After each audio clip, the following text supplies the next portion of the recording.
ఈ ఘోరం మొదలు అవుతుంది. మీరు జాగ్రత్త వహించండి.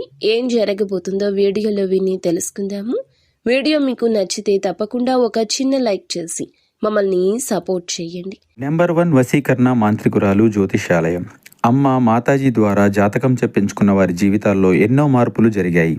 మీ జీవితాల్లో కూడా జ్యోతిషం ద్వారా పరిష్కారం కావాలి అనుకుంటే అమ్మ మాతాజీ సమ్మక్క గారిని సంప్రదించండి. ఎటువంటి అష్ట దిగ్బంధనమైన అలవోకగా వేయగలదు. మీరు కోరుకున్న స్త్రీ కానీ పురుషుడు కానీ మీ వద్దకు చేర్చాలా?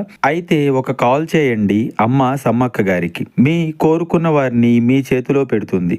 ఎటువంటి సమస్యలకైనా 3 రోజుల్లో పరిష్కారం చేయగలరు. సెల్ 9502493169. ఒక రహస్యమైన శక్తిని కలిగి ఉంటుంది ఈ రోజు ఎక్కువగా ఈ రాశి జాతకులకు కొంచెం ఆటంకాలు, ఇబ్బందులు, మానసిక ప్రశాంతత లేకుండా కలత చెందే అవకాశం ఉంటుంది.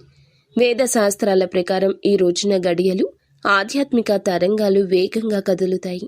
పాజిటివ్ ఎనర్జీని ఆకర్షించాలంటే మీరు మటికి శాంతంగా ఉండండి. చెడు శక్తుల ప్రభావం దగ్గరగా ఉండే గడియలు ఇవి. మీరు దూరంగా ఉండడానికి కొంచెం జాగ్రత్త వహించాల్సి ఉంటుంది. ఒక రకంగా పరీక్ష సమయం. శని ప్రభావం కూడా ఈ రోజు బలంగా ఉండి ఎదుర్కొనే సంఘటనలు మామూలుగా ఉండవు. అలాగే ఒక మహిళ కన్ను పడ్డం అనేది వీరికి సంకేతంగా చెప్పొచ్చు. జ్యోతిష శాస్త్రంలో కన్ను పడ్డం అనేది చాలా పెద్ద సంకేతం. ఒకరి చూపు మీ మీద బలంగా తాకితే అది దృష్టి దోషం. కొన్నిసార్లు శుభప్రదం కూడా అవ్వచ్చు. చాలా ఎక్కువ సార్లు మాత్రం సవాళ్లకు సంకేతం. ముఖ్యంగా మీకు సమస్యలను సృష్టిస్తుంది. ఈరోజు ఒక మహిళ చూపు మీ మీద పడుతుంది. అది మీకు తెలియచ్చు, తెలియకపోవచ్చు. కానీ ఒక పరీక్ష ప్రారంభం అని మాత్రం అర్థమవుతుంది. తలుపు తట్టడం, ఇంట్లోకి రావడం. ఒక మహిళ పెద్ద శబ్దం చేస్తూ ఇంటి తలుపు తడితే కేవలం భౌతిక సంఘటనే కాదు, ఆధ్యాత్మిక అర్థాన్ని కూడా కలిగి ఉంటుంది. శబ్దం అనేది కలత, భయం, గందరగోళాన్ని సూచిస్తుంది. తలుపు అనేది ఇల్లు, అంటే మన జీవితం. మన మనసు తలుపు తట్టి లోపలికి రావడం, బయట శక్తులు మన యొక్క జీవితంలోకి ప్రవేశించడం.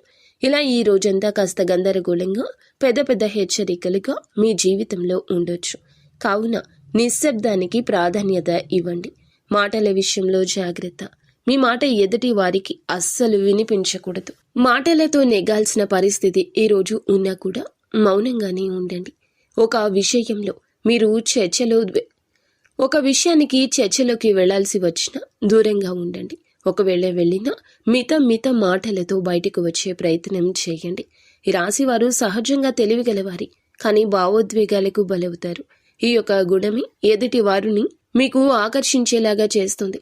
ఎదుటి వారి యొక్క కన్ను కుట్టేలాగా చేస్తుంది. ఈరోజు ఆ మహిళ మీ యొక్క ఉన్నతి భరించలేకు, మీ యొక్క మంచితనాన్ని భరించలేకు, లేదా మంచిగా ఉండేవారికి కూడా కొంతమంది శత్రువులు ఉంటారు కదండి, అది ఆ స్త్రీ కూడా కావచ్చు. కావున జాగ్రత్తగా ఉండండి.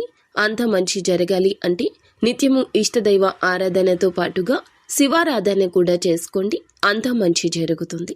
ఈరోజు మాత్రం ధైర్యంగా ఉండండి. వీలైతే దైవ దర్శనం చేసుకోండి.